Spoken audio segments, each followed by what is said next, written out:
What happens when a man helps his elderly neighbor, only to get fined by the self-proclaimed queen of the neighborhood?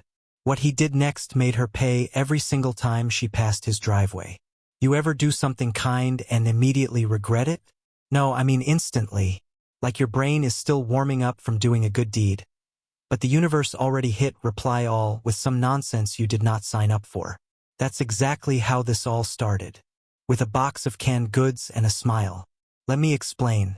I moved to Whispering Pines 3 months ago, thinking I'd finally found peace. Not the kind you read about in retirement brochures with sailboats and jazz brunches, but real, grown-up peace. You know, no sirens at 2 a.m., no parking battles, and definitely no neighbors bold enough to let their dog treat your lawn like a public bathroom. That kind of peace. It was just me and my pickup truck, settling into the cul-de-sac like I was folding myself into the corner of a soft couch after a long week. My daughter Tasha said the neighborhood looked like it was curated by Pinterest moms on Adderall.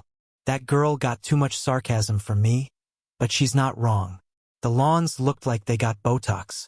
The mailboxes were cleaner than most gas station bathrooms I've seen. Folks waved, smiled, and stayed in their perfectly trimmed bubbles. I figured I could live with that.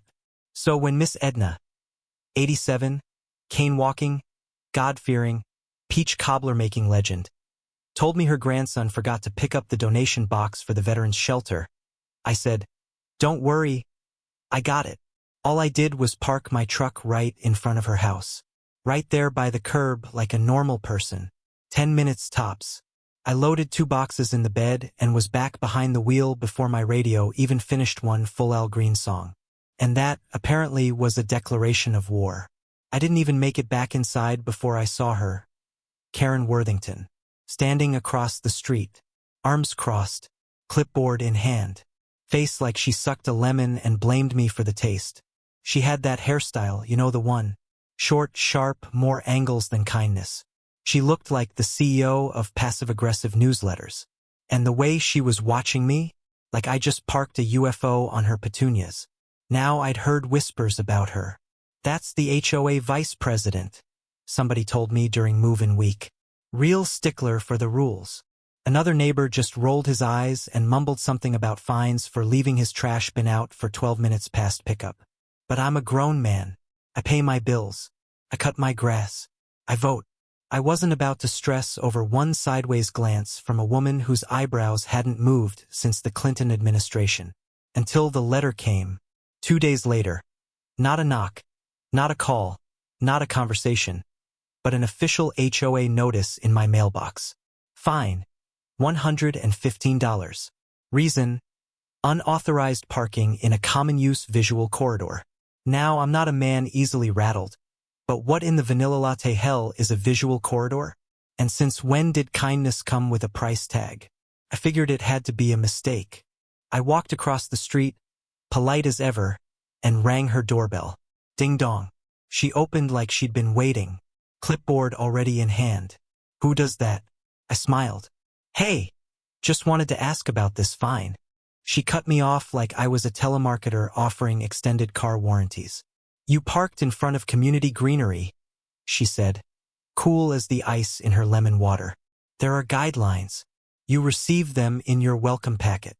"Lady, I haven't even found the garbage disposal manual, and you expect me to have memorized a booklet thicker than my high school yearbook?" Still, I kept it calm. "Ma'am, it was 10 minutes. I was helping Miss Edna with a donation." "I understand," she said, in that voice people use right before saying something that proves they don't understand a thing. "But rules are rules." That's when I knew. This wasn't about parking. This was about control. And this woman? She thrived on it like it was her morning espresso shot. The second fine came a week later. $140. This time for obstruction of mailbox access. Because my bumper was 3 inches past a sidewalk crack. Then came another, visual pollution due to automotive maintenance. You want to know what visual pollution was? I had my hood open. I was checking my oil. Didn't spill a drop. Didn't leave a tool out. But apparently, I turned the whole neighborhood into a junkyard just by being competent. And yet, every time I saw her, She acted like we were all just living in harmony, smiling at the bake sale, waving at the church fair. Meanwhile, this woman was launching fine grenades like she was trying to win HOA Call of Duty. I tried talking to the HOA board. Big mistake. The president was a man named Doug who looked like he ironed his jeans. He wore boat shoes, but I never saw a boat. He listened, nodded, gave me the whole "we'll review your concerns at the next meeting" speech. I said, "So when's the next meeting?" 2 months. 2 months? At this rate, I'd owe more in fines than my mortgage. I reached out to neighbors quietly at first. I asked around. Turns out I wasn't alone. Old Jerome across the street got fined for unauthorized yard decor. Know what that was? A garden gnome. And not even a spooky one, just a little guy in a red hat holding a rake. Another woman got cited because her daughter's bike was left on the lawn during dinner. And yet, no one did anything. It's not worth the fight, they said. She'll make it worse. I couldn't believe what I was hearing. These people were hostages. And Karen? She was the warden, judge, and executioner all rolled into one tight beige blazer. But I wasn't built like that. You don't grow up on the South Side, fix air conditioners for 20 years, raise a daughter on your own, and then just roll over because some woman with a clip-on name tag thinks your truck is visually disruptive. No. This was personal now. So I started documenting everything. Photos. Timestamps. Witnesses. I read the HOA rulebook cover to cover twice. I knew more about neighborhood regulations than the folks who wrote them. I wasn't looking for trouble, but I was done backing down. One morning, I came out to find a bright orange sticker on my windshield. Violation, non-conforming vehicle presence. Translation, my truck didn't match the suburban aesthetic. It took everything in me not to rip that sticker off and march it right back to her doorstep. But I didn't. I took pictures. Called my lawyer cousin, Reggie. Reggie used to be a public defender. Now he worked corporate. Still sharp, still slick, and he owed me a favor after I helped him move his 2-ton treadmill up 3 flights. He laughed for 10 straight minutes when I explained what was happening. Then he said, "Oh, we about to have some fun." I wasn't just parking anymore. I was planting a flag. This wasn't about lines on the street. This was about dignity. Respect. About a man's right to live in peace without being harassed for doing the exact same things everyone else does, except I looked different. Spoke different. Didn't smile when they told me to keep the noise down while playing Marvin Gaye on a Sunday afternoon. They wanted quiet? Good. Because now I was quietly documenting every unfair, targeted, ridiculous move this HOA made. Starting with Karen. But let me be clear, I wasn't trying to start a war. I was just finally done playing defense. To be continued. What happened next changed everything. You won't want to miss how this story unfolds, because when the pressure rises, I don't back down. It's funny how fast a neighborhood can turn into a courtroom. You think you're moving into a quiet place with bird feeders and book clubs, and the next thing you know, every time you back your truck out of the driveway, it feels like you're entering cross-examination. By the start of that second month, I wasn't just watching my step. I was measuring it. Every move I made, every tire mark, every leaf that fluttered too far onto community turf felt like it triggered a siren in Karen Worthington's fortress of beige bricks and bad intentions. But don't get it twisted. I'm not the kind of man to sit around whining while somebody like Karen swings her clipboard like a sword. I grew up learning that silence doesn't get justice, it gets you walked on. So I did what every reasonable grown man with a history of doing his own oil changes and surviving 3 family reunions in one summer would do. I started planning. See, I knew better than to throw fists at a woman with a paper trail.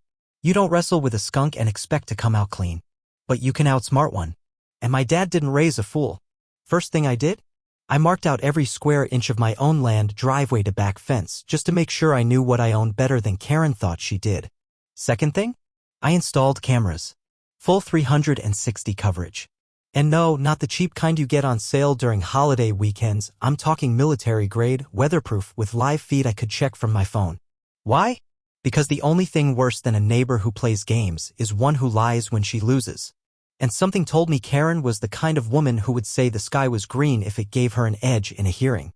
Now, I had no intention of breaking any rules. I played it clean. Parked straight, didn't block a single square of sidewalk.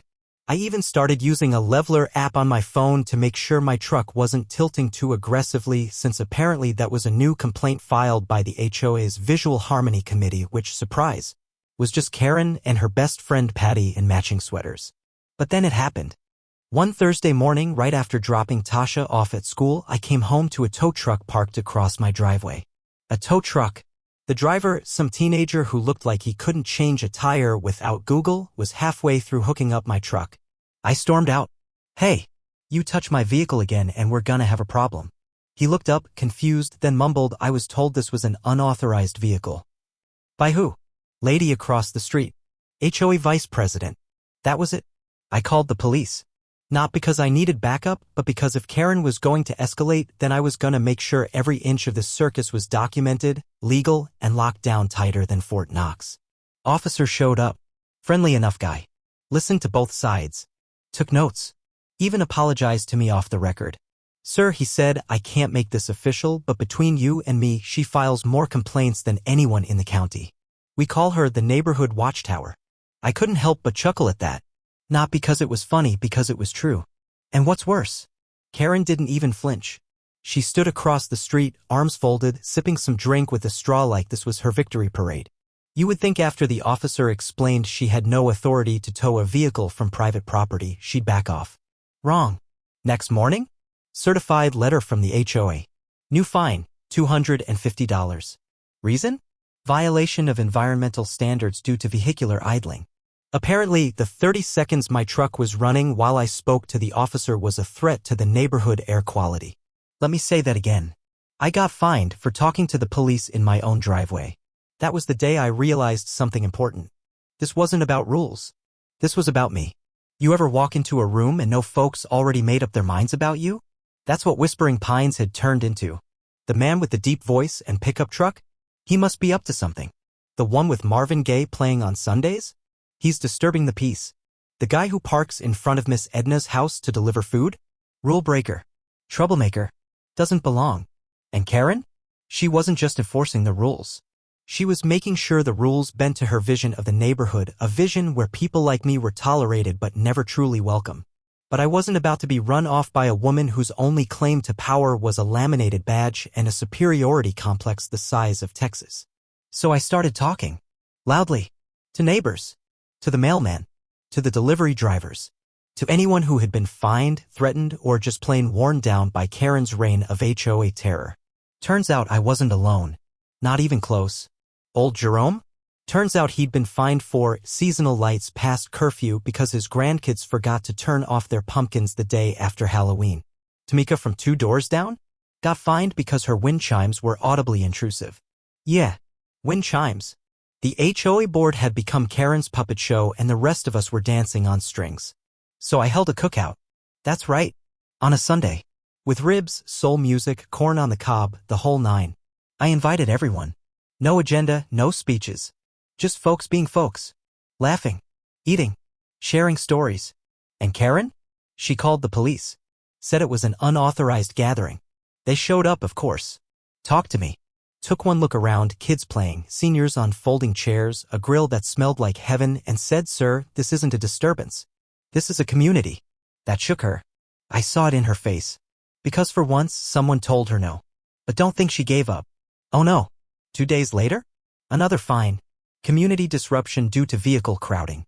Because 5 guests parked on my lawn during the cookout. I laughed when I read it. A long, slow, grown man kind of laugh. The kind of laugh you let out when you've hit that point where frustration turns into fuel. That's when I knew. She wanted control? I'd give her structure. Legal, documented, and built to last. It was time to dig in. This is it. We're standing at the edge. What happens next? That's where the fire starts.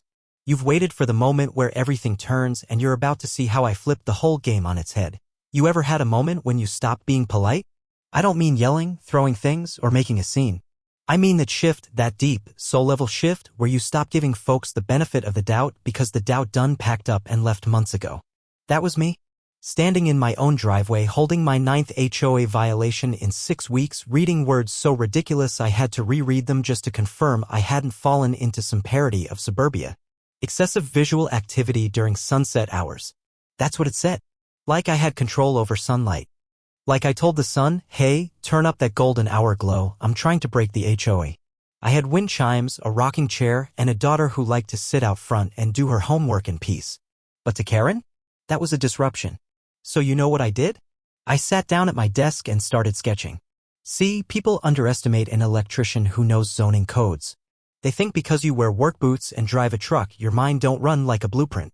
But I spent 20 years studying the guts of buildings, wiring up systems, solving problems most folks never notice until sparks fly. And one thing I learned? You don't fight noise with more noise. You build structure. Literal, legal, undeniable structure. And that's when it hit me. The solution had been staring me in the face all along. Or more specifically, beneath my face, every single day I pulled into my driveway. See, my driveway, like a lot of driveways in Whispering Pines, had an extra-wide turnaround at the bottom. Leftover from a time when houses were built for bigger families and 3-car garages. Most folks didn't use that extra space. But I did. Karen, however, claimed it was public access frontage. Said I was violating neighborhood traffic equilibrium every time I parked there, which again means nothing outside of her head and maybe some overpriced HOA training seminar. But here's the twist. According to county plat maps, that little triangle of pavement, it wasn't public.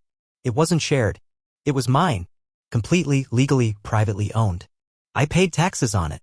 So I made it earn its keep. I filed the paperwork, paid the fees, pulled permits, called in 2 contractors I trusted from my side hustle crew. And within 6 weeks, that chunk of misunderstood pavement had a name, a sign, and a code scanner. Grayson Gate private parking, $3 per entry, digital tag required. You want to use that triangle of road now? You paying. And guess who used it all the time? Karen. Her driveway was narrow, and when she got her nails done or held her little HOA tea parties, guests always made a lazy loop into my turnaround. Not anymore. Now they got a polite little sign with a QR code and a camera that snapped plates like a paparazzi. First week, I logged 17 vehicles. Karen was first. 2 times in 3 days. Second week, 20 for more. By the end of month 1, my little triangle was clearing more profit than the vending machine at the community pool. And because I followed the rules, ain't nobody could say a thing. The best part? I reinvested every dime. Planted flower beds along the edge. Bought a proper digital payment system. Added lighting. Made the place look real official. Real clean. You should have seen Karen's face the first time she walked over with a printed letter, 3 pages long, trying to claim I was monetizing HOA-designated terrain. I let her talk. Nodded the whole time. Then I handed her a printed copy of the county deed showing the parcel was private, taxable, and fully under my jurisdiction. And then I billed her. You ever seen a woman blink so hard it looked like she was trying to reboot her own attitude? Ma'am, I said, real calm, your tires crossed my line twice this week. That's $6. Here's your invoice. She refused to take it. So I mailed it. Certified. The next board meeting? She tried to make it an agenda item. But I'd already beat her to it. Brought copies of my permits, diagrams, and a slideshow presentation that would have made my high school shop teacher cry tears of joy. I even had a PowerPoint slide that said, "Respect isn't free, neither is parking." Doug, you remember Doug, the HOA president with boat shoes and no boat? Tried to mediate.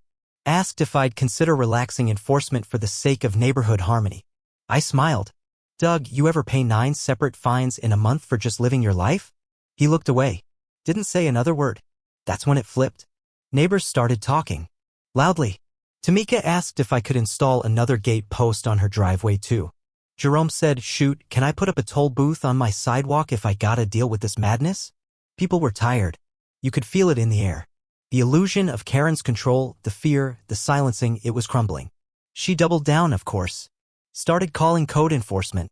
Said I was operating a business. But every time they showed up, they left with nothing. Because I'd done it right. The final straw? She held a garden party. 3 cars used my drive triangle. All got billed. She lost it. I mean lost it. Marched over the next morning with Patty, her cardigan-clad sidekick, demanding I remove the scanner and the sign. You're destabilizing neighborhood culture, she said, red in the face. I looked her straight in the eye. Karen, the only thing I destabilized was your habit of walking all over folks. That's done now. And you know what she said? She said, you're ruining the image of Whispering Pines. I laughed. Lady. Whispering Pines ruined itself the day it let a clipboard become a weapon. After that, she stopped coming over. She stopped waving. Stopped patrolling. Stopped speaking altogether. But she kept parking.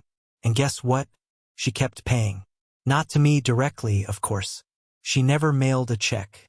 Never sent a dime. But her guests, her visitors, her landscaper, they paid. And I logged every single entry. Legally, respectfully, on my own property. You wanted power, Karen? You just paid for it. This is the moment everything changes. But don't blink now, the final chapter brings it all home. Justice, legacy, and the kind of quiet no HOA form can ever take away. You're not going to want to miss how this ends. There's a moment. And if you've lived long enough, you know the one where your enemy stops acting like an enemy. Not because they've changed. Not because they've seen the light. But because they finally understand. You're not the one. And I had reached that moment with Karen Worthington. You could feel it in the way she avoided eye contact. In the way her steps slowed when she walked past my property line. In the way her voice, once sharp like a rusty saw, now came out soft, measured, almost polite. But let's not get ahead of ourselves. Because before the silence came, there was the audit. See, the thing about systems like HOAs, they only work as long as folks don't look too close. People pay fees, follow rules, and trust that the board, made up of their smiling neighbors and their holiday potluck buddies, is doing the right thing. But what happens when somebody starts checking receipts? That somebody was me. It started innocent enough. I was going through my annual HOA statement line by line, like I'd been taught by my Uncle Marcus, who once ran a union treasurer's office. And something didn't smell right. Landscaping fees? Double what they were the year before. Community security enhancements? We still had the same busted gate that hadn't worked since February. Office supplies? Over $6,000? What kind of ink cartridges were they buying? Ones that printed gold. So I started asking around. Tamika? She hadn't received a copy of the last budget vote. Jerome? He never saw the minutes from the last 4 board meetings. Doug, the president? Suddenly on vacation when I emailed. I didn't yell. I didn't go door to door waving papers like a protester. I filed a request. A legal one. Because by HOA bylaws, buried deep in paragraph 17, page 62, all financials must be made available to dues-paying members within 10 business days upon request. You could have heard the panic scratching behind Karen's perfectly painted shutters from across the street. 9 days later, I received a flash drive in the mail. Anonymous return address. No note. Inside, 10 years of HOA budgets, meeting transcripts, and scanned invoices. And boy, what a read. Turns out Karen wasn't just a rule enforcer. She was a beneficiary. Her husband's contracting company paid to repair fencing that never got touched. Her niece's marketing firm collected $1,200 for community branding. And don't even get me started on those security camera upgrades. That money went to a company she partially owned, registered out of state. Now, I'm not the kind of man who runs to the news with a scandal. But I do believe in sunlight. So I printed everything, highlighted every shady dollar, created a simple presentation, and I posted it online in the neighborhood forum. Just facts. No commentary. No anger. Let the receipts speak. That was the spark. What followed was a fire. Doug resigned the next day. Patty tried to host a clarification tea at the clubhouse. 5 people showed up. 2 of them only came for the cookies. Karen? She went quiet. Not a single complaint filed. Not a single fine issued. Her clipboard, once a weapon, now lived inside. Her gaze, once everywhere, now focused on the cracks in her walkway. And I wish I could say I felt triumphant. But the truth is, I felt tired. Because none of this should have been necessary. I shouldn't have had to invoice my own neighbor just to be left in peace. I shouldn't have had to become a zoning expert to protect my driveway. I shouldn't have had to unravel 10 years of shady bookkeeping just to make a space where my daughter could ride her bike without being fined for visual disruption. But this is the world we live in, where power, even petty power, tries to gatekeep peace. And sometimes you've got to fight not for revenge, but for space.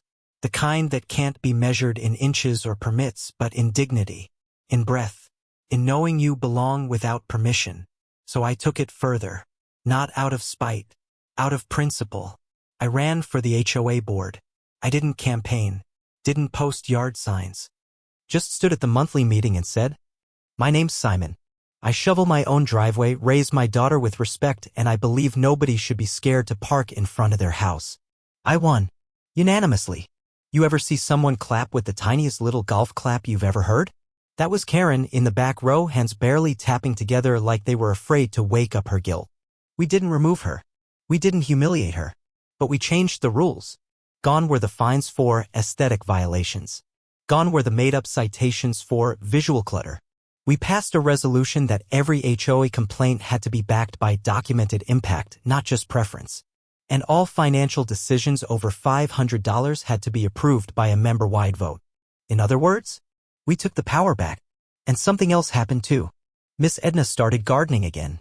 Kids played on the sidewalks. Jerome put his gnome back with a little wooden sign that read, "Still standing."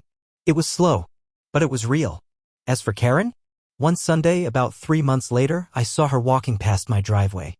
She paused, looked at the toll sign still standing, and for the first time since this mess began, she walked around it.